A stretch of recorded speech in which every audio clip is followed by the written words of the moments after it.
શિસ્તને એક બાજુ નેવે મૂકી અને પ્રદેશ પ્રમુખ પણ જાતે પોતે જ હોય એવી રીતે વર્તીને એવું કામ કર્યું છે જે કોંગ્રેસ પક્ષને પણ લાંછન લાગે એવું.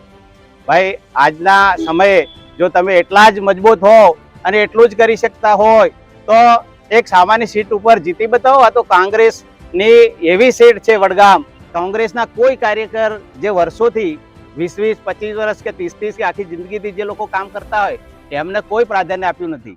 બનાસકાંઠા જિલ્લામાં સ્થાનિક સ્વરાજ્યની ચૂંટણી ટાણે પણ કોંગ્રેસમાં આંતરિક વિખવાદ સામે આવ્યો છે.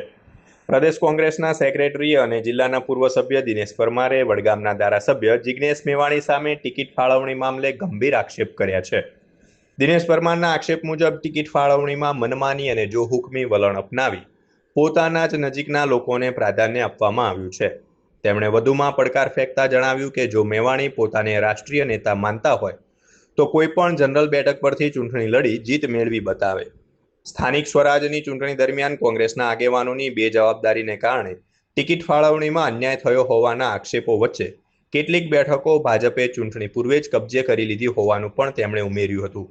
આ સમગ્ર મામલે જિલ્લા કોંગ્રેસમાં ભારે કાગારોળ મચી ગયો છે અને ચૂંટણીમાં કોંગ્રેસને વધુ નુકસાન સાથે રાજકીય વાતાવરણ ગરમાયું છે. આજે બાબા સાહેબના આ બંધારણ મુજબ લોકશાહીમાં જેવી રીતે ચૂંટણીઓ આવે છે અને લોકશાહી રીતે લોકો પોતાનો અવાજ રજૂ કરી શકે અને એના અધિકાર અને મેમ્બર કે સભ્ય બની શકે, પરંતુ અમારે ત્યાં હવે સરમુખત્યારશાહી અને ધારાસભ્ય જે રીતે કામ કરે, જેને કે કોંગ્રેસ પક્ષ એવો પક્ષ છે જે શાલીનતાવાળો અને દરેકને મૃદુતાથી સાંભળવાવાળો, દરેકને સારી રીતે સહન કરી અને એમની વાતને, એમનો અવાજને ન્યાય આપનાર પક્ષ એવા કોંગ્રેસ પક્ષમાં આજના અમારા જે વડગામ વિસ્તારના ધારાસભ્ય દ્વારા એવા પોતાની રીતે મેન્ડેટો લીધા, પોતાની રીતે પક્ષની જે કોઈ શિસ્તને એક બાજુ નેવે મૂકી અને પ્રદેશ પ્રમુખ પણ જાતે પોતે જ હોય એવી રીતે વર્તીને એવું કામ કર્યું છે જે કોંગ્રેસ પક્ષને પણ લાંછન લાગે એવું છે.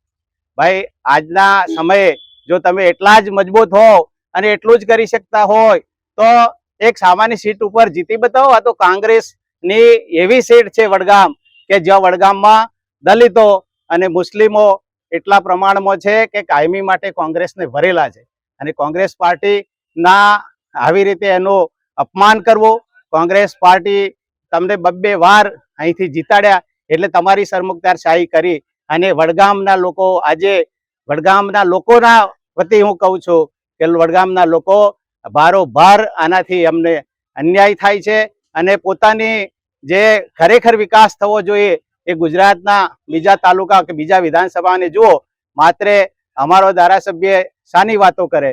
વિકાસની કે રોડ રસ્તા, જે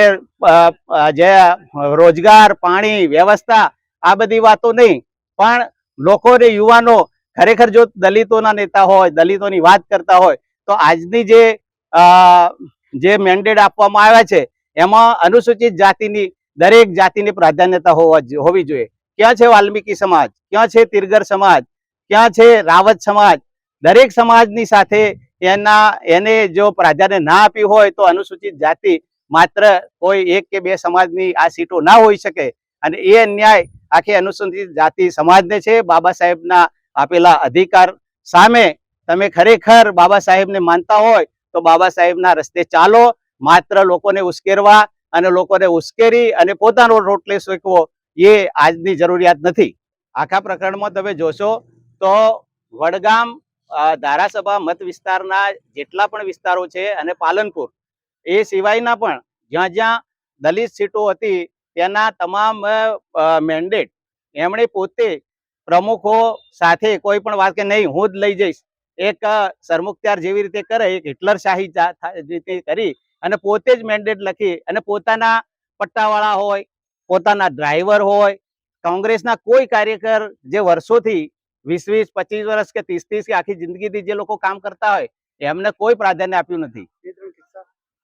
2-3 કિસ્સામાં તમે જુઓ, અમારા જે સમાજ છે વણકર સમાજમાં એક જ સીટ આપી અને એ પણ જ્યાં વસ્તી ઓછી છે. ખરેખર વસ્તીનો ધ્યાન રાખી અને લેવું જોઈએ કે ભાઈ જ્યાં કોંગ્રેસ ક્યારે જીતશે એનું સમીકરણ હોવું જોઈએ. દરેકના સમીકરણ મુજબ એ સીટ લડી શકાય.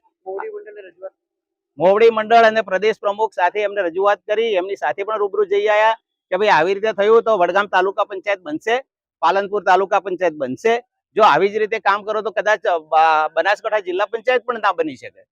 હવે એનો એટલે જ હું કહું છું કે તો જો જિલ્લા પંચાયત ના બને, તાલુકા પંચાયત ના બને, તો એના જવાબદાર અમિતભાઈ ચાવડા સાહેબ નથી, પ્રદેશ પ્રમુખ જવાબદાર નથી. જવાબદાર માત્ર અહીંનો ધારાસભ્ય છે. એટલે જે કોઈ હારનું ઠીકરું ફોડવાનું હોય તો આ ધારાસભ્ય ઉપર ફોડવું જોઈએ. જે રાષ્ટ્રીય નેતા થઈને પોતાની જાતને ફરતા હોય એમના ઉપર કરવું જોઈએ.